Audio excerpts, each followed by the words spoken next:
Do what you want because this Kirblog is free. It's about piracy. That was good. This question for this week comes from the Apoche, or the Apoke, the Apoke. Hey, Kerbifer, what do you think of piracy, and do you believe it helps/hurts content creators? And I've fulfilled your request, so both requests now. So this is piracy is interesting in how it's kind of evolved our entertainment in a way. When I'm 27, so piracy was not nearly as digitally rampant as a kid. For me, the earliest kind of experience that I had with that sort of thing was actually, now that I think about it, kind of in tandem with how I got my screen name. For those of you who haven't heard the story of where the name Kerbifer came from, at the time it was when I was introduced to the concept of emulation. I was 12. And I was staying over a babysitter's house who was looking after me for about a week while my parents were away. And their little brother, who I think was also away at camp or something, I don't know, they had an emulator with a whole bunch of NES games on it. And that was my first time getting to actually play Kirby's Adventure because I wasn't able to find a copy of it as a kid. And I played through it, and then that's kind of what led to me making my first AOL Instant Messenger screen name and everything. I think I also even played the first Mega Man game because I couldn't find a copy of that either. I just had 2 was my first Mega Man game at the time. But either way, like at the time that was the case where it's like, okay, well I don't feel too bad about it because it's impossible for me to find these games in the first place, so I can't really play them, and therefore like, am I really hurting anybody? But I didn't really have a concept of that until way later.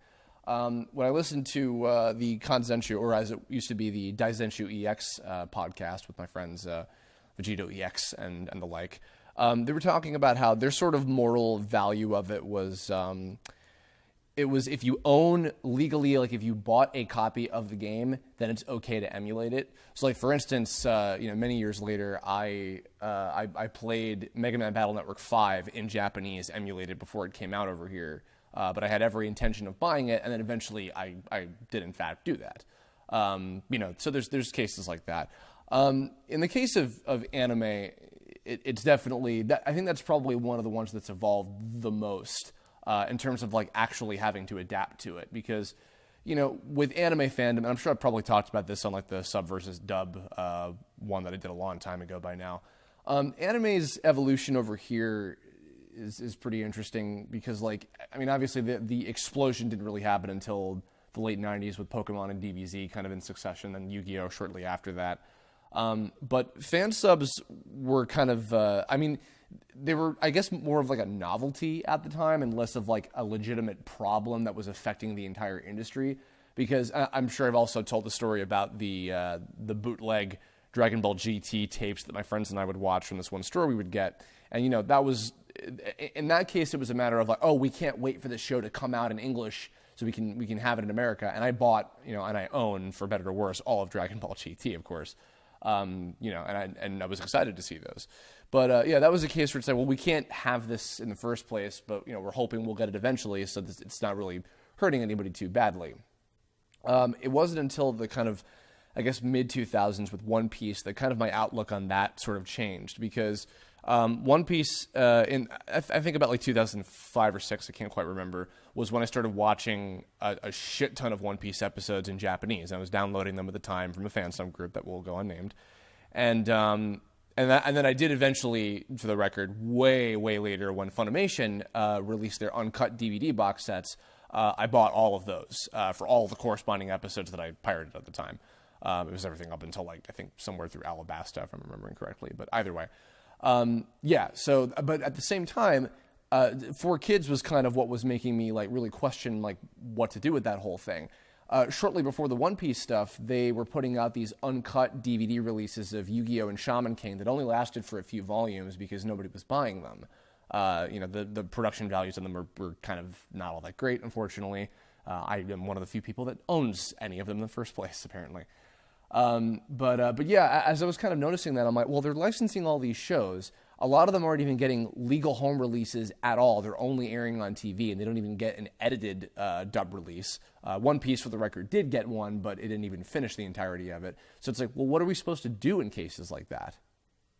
Like, for instance, there was a show I was briefly into called Tokyo Mew Mew, whereas we got it in America, Mew Mew Power. And I was watching that, and I remember, I to be fair, I wasn't so into it that I decided to go look up and watch the Japanese version, which I'm assuming was fan subbed by people. But what I realized, like, when I was just kind of like watching it inadvertently, like on Foxbox in the morning or 4Kids TV or whatever it was at the time, and I thought to myself, if this has no home release at all, and 4Kids has this show, they do 13 episodes, they air, it doesn't do that well, and then it's gone, but they just like continue to hold the license. It's like, in cases like that, there's nothing really you can do but kind of force people, if they want to watch it at all, English, Japanese, edited, uncut, whatever, is they have to pirate it. Because it's like, what if they can't view it on TV? What if they don't have the channel? What if they miss it? If there's nothing they can do, it's like there's no other choice. With most other media, it's like there's some kind of home release. Obviously there's the occasional show like from back in the day that still doesn't have any kind of like, ownable home release, and that sucks. But, by and large, like, you have access to that. In cases with shows like that, it's like, what the fuck else are you supposed to do in the first place, So that was what was kind of making me think, even from like a business standpoint, it was like, what's the mentality behind that? And now, we flash ahead to way later where it's like, and even before broadcast apps became a big thing, I remember that there was NYAV Post, which I've had the fortune of getting to do a lot of voice work for. I remember they were really trying to push for that for a long time. I think Michael Center Nicholas, the head producer and director for a lot of the stuff at NYAV Post, was saying that simulcast dubs are, kind of the future. They're the future of anime dubbing. And they started with a show called Kurokami, the Black God, which they were doing for a while. And then they had the Gundam Unicorn, and even recently the Gundam Origins movies, where they come out on the same day in both America and in Japan, which is great. And I think that's a great way to go about it. And now, we've had Space Dandy, which, proved to be a pretty big success. We've had, we have all these broadcast dubs happening with, with Funimation now as well, which, not to, blow the lid off that, but it's like, that's not easy. And I can say that from, having worked on Pokemon and having known people who work very, on a weekly basis on Pokemon, dubbing one episode of a show in English every single week, and especially when you have to keep up with what the Japanese, airing schedule is, it's not easy. It's not easy to coordinate having everybody and everything in place and also having it be good.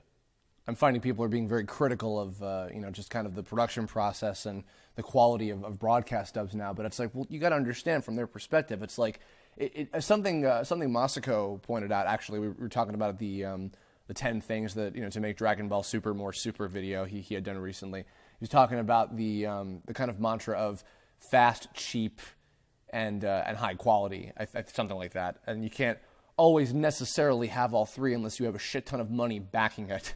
Which in not every case you can. Kind of transitioning to the actual point of the question about, content creation. For me, it's changed a lot with how I've done stuff online, because, when I started on Newgrounds, as I was learning, as I was making stuff that was getting more and more popular, you'd get awarded, monthly cash prizes of like a couple $100, if your cartoon was like one of the top 5 of the month or whatever.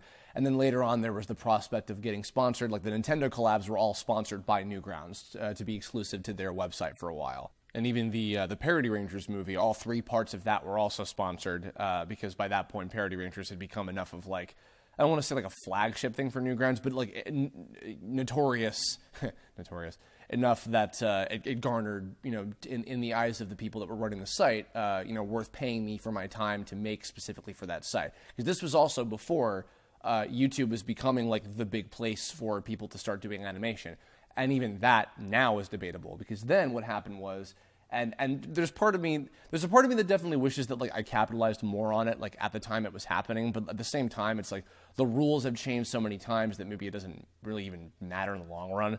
But more or less what happened was a lot of the animators were kind of shifting over to YouTube because the money was getting better. Like there was a time where animators could make a pretty decent living off of, off their view count, more or less. If you make a cartoon that would get like a couple million views, you'd make like a fair amount of money off of that.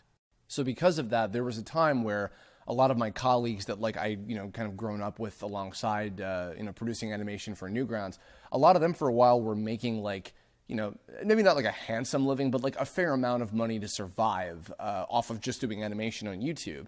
And then also came up, what was, sorry, to tie this in with the piracy thing, it's the fact of the matter that it was, it's all free. It's not so much that you're pirating things, it's the fact that like all this stuff is free. And, a lot of people were trying to change the business model as much as possible and fight against it, but it's like what was happening was the mentality of like everything is free and accessible because it's the internet was changing it. In our cases, we were all just we were able to cope with it because we were getting paid stuff and for either the views or the exclusivity or whatever to do what we were doing, and that's how we were surviving. Now what's changed about it is now the business model has changed to where it's like, and the rules have changed so many times with just how YouTube works, where it's like it has to do with the amount of time that people are viewing it, how often you're producing content, etc. And then it's like then there's all these things that get in the way of producing stuff in the first place. For content creators, it's the reason why a lot of people have just defaulted to doing fucking Let's Plays channels because it's easy to just do that stuff in comparison. I say easy, I know that it's not like such a black and white cut and dry kind of thing, but I'd say marginally it's easier than, producing an entire piece of animation, maybe at best if you produce something like once a month and it's like only a couple minutes and it's as good as you can get it or as funny as it can be or as viral as it can be and get the most amount of views, the most amount of watch time or whatever, you're not guaranteed to be making money in addition. So, in the case of myself, for instance, just to be transparent with you all, like my income is based on the amount of YouTube ad revenue that I make, the Tome Bandcamp sales, which obviously the majority of goes to, the actual musicians, and I get the producer and distribution and et cetera fee. And then also any other jobs that I make on the side. I don't have a consistent like 9-to-5 job. I don't have a studio gig yet or anything. So it comes down to, when I get voiceover work or, a freelance job or whatever, and that's how I'm able to survive from project to project. And even though I'm not producing Tome right now, that's how it was back when I was doing Tome. Because the other reality is, and this is not to complain because you all know how much I appreciate the viewership of the show, but this is just the fact is that I'd be lucky if like an episode of Tome would get in the 6-digit range, which in like YouTube numbers and viewership, that's like nothing. But to me, obviously, the trade-off is that it meant a lot to me that many people were watching because I put all this love and care into it. So, and that's the other thing, too. On that kind of note, my other way of circumventing it is the fact that I had stuff like the crowdfunding campaign, I had the contests, we have the merchandise and everything, which merchandise, that's also something that a lot of content creators back in the day would do to offset the fact that their stuff was basically for free. And then that's what I was able to do. And again, I was very lucky. I am very lucky still that I have so many people who were specifically dedicated to the show I was making and my specific content. And that's, what has been the same kind of case for people like Happy Harry, Chris and Zach, Hans Van Harken, Jaltoid, etc., Twisted Grim, Red Minus, etc. I could go on. People come to them for their specific stuff, and that's kind of what you have to build for a while. You kind of build your own sort of brand. And that was, again, the evolution of where we came from, where it was just, it's a Newgrounds cartoon. And now it's become, it's a Kirblog cartoon. It's an Oni cartoon, a Happy Harry cartoon, et cetera, kind of thing. And there was a bit of that happening, back in the day, of course, because, like, people were getting known for their specific, content. But YouTube's, like, business model and its ability to make money is kind of what offset the fact that it's like, okay, well, we can't make as much and we can't survive doing this, as it is because it's all for free. That's what I'm tying it in with piracy, where it's like, it's not so much that people are pirating content, it's the fact that, like, piracy has kind of evolved entertainment into people want shit for free, they want it cheap, they want it fast, the studios to make it want to do it cheap. The consumers want it, typically to be as high production value as possible in all aspects. And, it's a really, really tough balance to keep. And not everybody can really do it unless they have a fair amount of resources to go behind it. Not even just money, but like the proper people to make it fucking happen. Being able to update fairly consistently. It's not easy. Like, I think that, like, for what I was doing, I think that I managed to keep up a pretty fair amount of work in the 4 years that I worked on Tome, and I'm pretty proud of what came as a result of it. But again, it was not easy to do that. And now even on a bigger scale, Netflix, Hulu, Amazon, stuff like that, where they have like subscription services and, pay to view like rental services and things like that, which is become the death of, video rental stores like Blockbuster and all that shit. And paying money for people to produce new content specifically for those kind of platforms, so that they can make money in return from the subscription services. Like all this stuff is so rapidly changing in such a short amount of time. And the one constant thing with, just video material, and even to some, I'm getting ahead of myself. The one constant with it is the fact that people can just look it up. If they're savvy enough, they can look it up and download it and pirate it and just watch it for free without anything. Whether it's like, oh, this is against the creator's wishes of wanting to, legally pay for it and support the work, or it's not going to be the greatest quality ever because it's like a rip or whatever, it's a ripped video or something. They just want it. They just want it fast and cheap, and they can get it, and it's easy because people do it, and they put it up, and you can get it, and that's how it is. And that's what is all, because of that, because of just the magical convenience of that shit, that's how, these things have been changing, and that's why these things have been changing so rapidly every other second, because you can just look up an episode of a show or a movie or whatever and find it and it's there, and you just watch it for free. It's like, it's the elephant in the room, but it's like we all know that it's true. You can just fucking do that with anything. The one thing that has changed, that is more protected, I feel, but barely, if even, because of kind of what's happening with Let's Plays now, is the video game industry. Because while you can pirate games, it's much more difficult to actually be able to do that.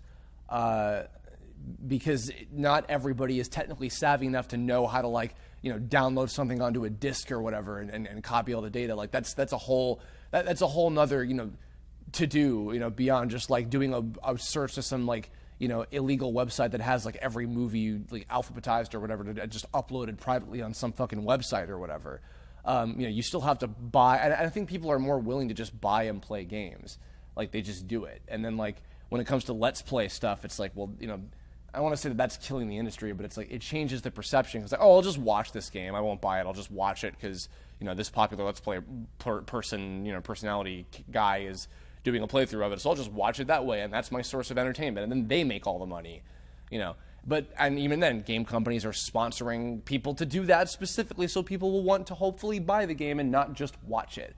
It's this whole weird thing going all over the goddamn place, and it's so rapidly changing with that because people can't keep up with the convenience of it. All of it has to come down to convenience. The last thing, too, is that I'll say to kind of tie back into the question is the willingness to support the people who are making these things in the first place.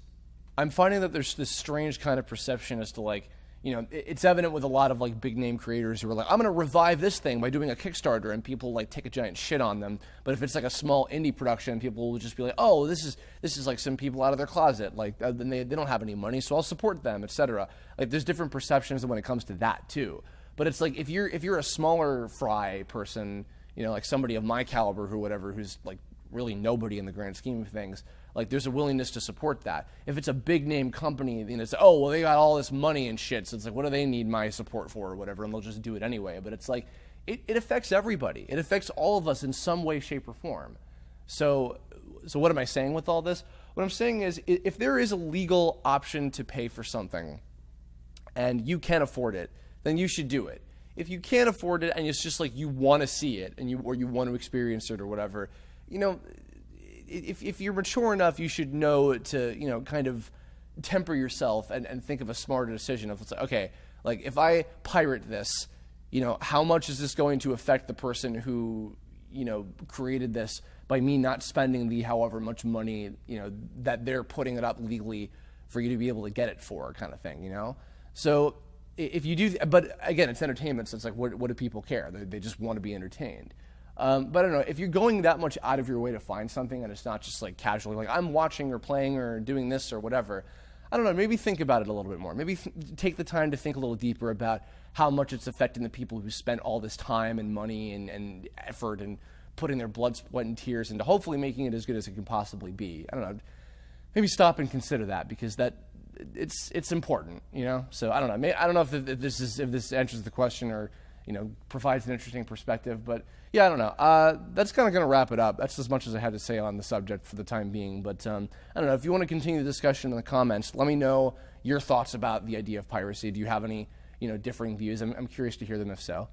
Maybe if there's any further questions about the subject that I can answer, and then I keep an eye on the comments. I'll see if I can kind of continue the discussion that way too, if possible. Okay, no promises, because I don't know what my time will be like. But either way, yeah. And if you have suggestions for future Kirblog topics as well, leave a comment about that too, or hit me up on Twitter, Tumblr, Facebook, whatever you feel like. But that's going to wrap us up. Thanks as always for listening. I'll see you next week. Hope all of you have a wonderful Valentine's Day tomorrow. Whether you are taken or single, and I will catch you all very soon. Have a great one. Bye bye.